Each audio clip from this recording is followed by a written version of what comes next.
South ગુજરાતના તમામ event management સાથે સંકળાયેલા લોકોએ અનોખી રીતે વિરોધ નોંધાવી સુરત કલેક્ટરને આવેદનપત્ર પાઠવ્યું હતું અને તેઓને છૂટછાટ આપવામાં આવે તેવી માંગ કરવામાં આવી હતી. આવેદન આપતી વેળાએ મંડપ and electronic, catering, photographer, artist, LED આ તમામ એસોસિએશનના સભ્યો હાજર રહ્યા હતા.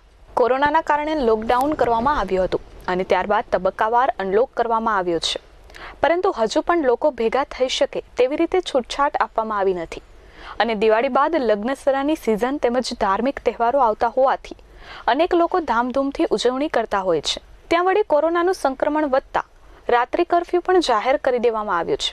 આ બધા વચ્ચે સાઉન્ડ અને લાઇટનું કામ કરતા લોકોની રોજગારી પર અસર પડી રહી છે અને આજે ઇવેન્ટ મેનેજમેન્ટ સાથે સંકળાયેલા સુરત શહેર સાઉન્ડ એન્ડ લાઇટ એસોસિએશન, મંડપ and electronic, catering, photographer, artist, LED આ તમામ એસોસિએશન દ્વારા એક સંપ થઈ સુરત કલેક્ટરને આવેદનપત્ર આપવામાં આવ્યું હતું અને સરકાર આર્થિક સહાય જાહેર કરે અને અન્ય કાર્યક્રમો કરવા મંજૂરી આપવામાં આવે અને ગાઈડલાઇનમાં ફેરફાર કરવામાં આવે તેવી માંગ કરવામાં આવી હતી.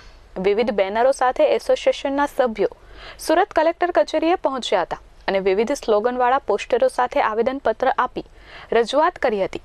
આ ઉપરાંત આ એસોસિએશન સાથે અન્ય એજન્સીઓના પ્રતિનિધિઓ પણ જોડાયા હતા અને તેઓએ પણ અનોખો વિરોધ નોંધાવ્યો હતો. આવેદન આપવા પહેલા 100 જેટલી કારનો કાફલો ખડકલો કરવામાં આવ્યો હતો અને સુરત પોલીસ કમિશનર કચેરીથી અઠવા ગેટ અને ત્યાંથી સુરત કલેક્ટર કચેરી સુધી એક જ લાઇનમાં વિવિધ સ્લોગન સાથે કારનો કાફલો દોડાવી વિરોધ કરાયો હતો.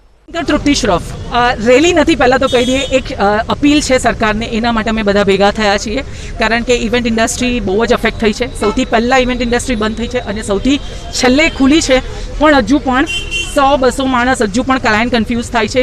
એમને ડર છે કારણ કે બહુ મોટો ફાઇન ભરવો પડે છે અગર જો તમે થોડો પણ નિયમનો કોઈ ભંગ થાય તો, એટલે લોકો ગભરાય છે. આર્ટિસ્ટને બોલાવતા નથી, જેટલા બુકિંગ્સ થયા હતા એ પણ કેન્સલ થઈ ગયા છે. એના લીધે ઘણા બધા ઘર અફેક્ટ થાય છે, નાના વર્ગથી લઈને મોટા બધા જ અફેક્ટ થયા છે.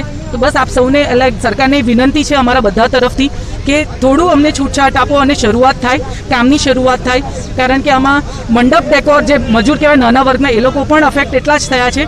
તો અમને થોડી છૂટછાટ આપે, અમે ટર્મ્સ કન્ડિશન ફોલો કરશું અને કામ કરશું. તો આ એકદમ નમ્ર અપીલ માટે અમે બધા ભેગા થયા છે, ઇવેન્ટ ઇન્ડસ્ટ્રીના બધા જ લોકો મળીને ભેગા થયા છે. તો એના માટે છીએ આજે કે રાતના 9 વાગ્યા પછી એવો પોતાનો સામાન મૂકી શકે જેથી બીજે દિવસે સવારે અર્લી મોર્નિંગના અમે લોકો અમારા કામ કરી શકીએ.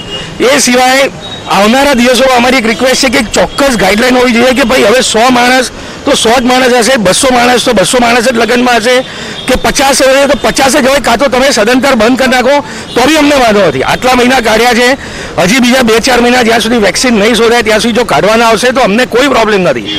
પણ જે આ 100 માણસ 200 માણસ દિવસ રાતનું જે થાય છે એના કરતાં એક ચોક્કસ ગાઈડલાઈન જો અમારી પાસે હોય તો અમે અમારા ક્લાયન્ટને એટલું સારી રીતે અમે કન્વિન્સ કરી શકીએ કે સાહેબ આપણે આટલામાં જ રમવાનું છે અને આટલી જ અમારી પોતાના બધા ઇવેન્ટવાળાઓની અમારી એક ઈચ્છા છે કે એક ચોક્કસ ગાઈડલાઈન અમને જો મળે તો ઘણું સારું થશે. અને કોઈ પણ પ્રકારની અમે આ રેલી નથી, ખાલી એક ઇવેન્ટ એસોસિએશનની વ્યથા છે જે અમે બધા આજે એક સાથે તમે જોઈ શકો છો કે 400-500 લોકો સોશિયલ ડિસ્ટન્સિંગ અને પ્રોપર એક ગાડીમાં 1 કે 2 જણાથી વધારે કોઈ નહીં, એ રીતે અમે પૂરેપૂરી સરકારશ્રીની સાથે છે ને કોવિડમાં અમે બી ઇવેન્ટ એસોસિએશન આખું સમગ્ર એમની સાથે જ છે સરકારની. મયુર ઠક્કર, S24 ન્યૂઝ, સુરત.